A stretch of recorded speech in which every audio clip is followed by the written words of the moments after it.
किताब छपी साडी कोई। अस्सलाम वालेकुम जी। टीवी तनवीर बुखारी राही मैं हाँ मसूद मल्ली आप सब नूं जी आयां नूं कहने हैं और नाल ही बेनती करने हैं कि साडे चैनल नूं सबसक्राइब करो टीवी तनवीर बुखारी नूं घंटी दा बटन है जिहड़ा उहनूं भी जरूर नप्पिया जे तां जे साडियां ताज़ा बताज़ा वीडियोज़ साडियां ये पेशकारियां ने जिहड़ियां तुहाडे तक पहुंचदियां रहन। ना सिर्फ आप बल्कि यारां दोस्तां बेलियां जानन वालियां नूं भी दस्सो कि टीवी तनवीर बुखारी जरूर ज्वाइन करन। चैनल है साडा टीवी तनवीर बुखारी जिहदे राहीं मैं तुहाडे नाल गलबात कर रहे हैं। पेश है खिदमत ने साडियां ताज़ा बताज़ा वीडियो। आओ रज उन्हां दा नज़ारा लेने हैं।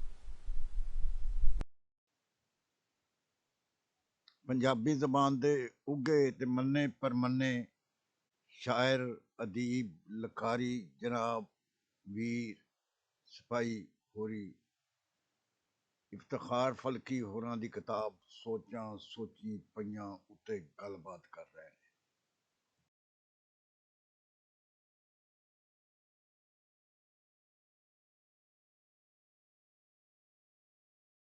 पिछले दिनों के 27 जनवरी में सोची पईयां कि नौजवान गबरू फरूकाबाद दे इफ्तिखार अहमद फलकी साहब बहुत वधिया पंजाबी उन्होंने नज़मां लिखियां कमाल दियां।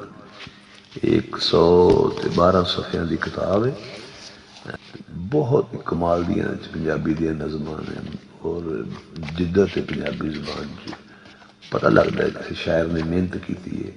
मसूद मली साहब ने यदा दिवाचा लिखा है, मैं भी यदा दिवाचा भी लिखा है, नज़म भी लिखी है। सैयद तनवीर बुखारी साहब ने यदा दिवाचा लिखा है, जी फलैप लिखे है और ये माशाअल्लाह साडे इफ्तिखार अहमद फलकी साहब ने 52 के करीब उन्होंने नज़मां ते फिर नातां फिर बोलियां ते आज़ाद नज़मां पंजाबी जुबान च और पाबंद नज़मां कमाल दियां माशाअल्लाह उन्होंने। अल्लाह ताला उन्होंने होर हिम्मत देवे होर ताकत देवे।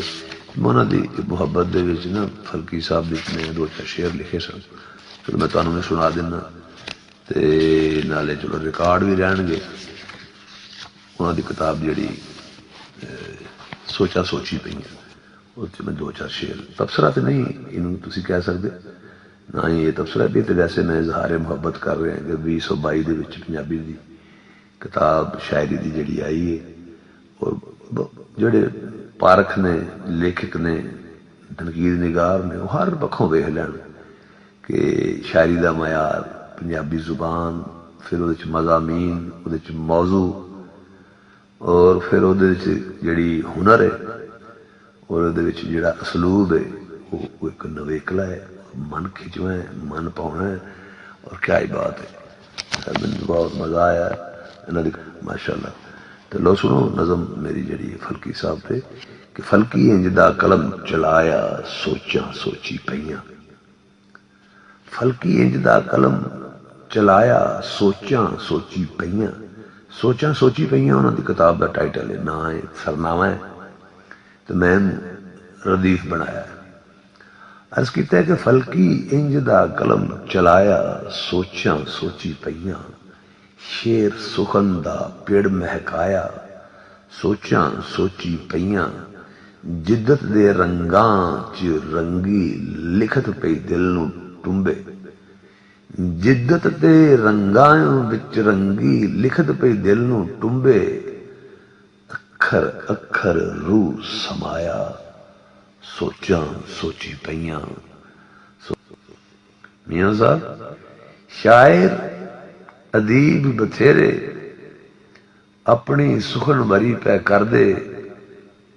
तू शेरां नूं जिवें बनाया सोचा सोची पईयां।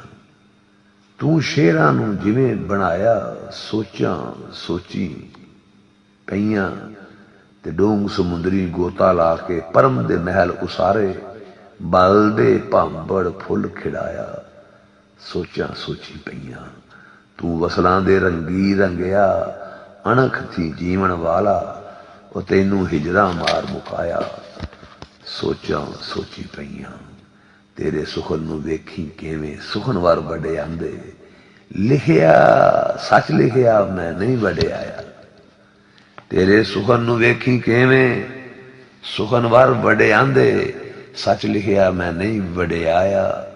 सोचां सोची पईयां इस तो पहला अरशी फरशी नक्शी राही आए ते कई भुलियां नूं राहे पाया सोचां सोची पईयां ते पीर बुखारी दे बूए ते सच्ची नीयत लै गए पीर बुखारी दे बूए ते सच्ची नीयत लैके जेड़ा विच घड़ियाल दे आया सोचां सोची पईयां नज़मां बोलियां गीतां दे विच धरती दी गल कीती ते पंजाबी विच ना कमाया सोचां सोची पईयां पंजाबी विच ना कमाया सोचां सोची पईयां ते मुर्शद पाक दी संगत करके अमल रूहानी सिखे मुर्शदे कामल दी संगत करके अमल रूहानी सिखे कूड़ जहान तो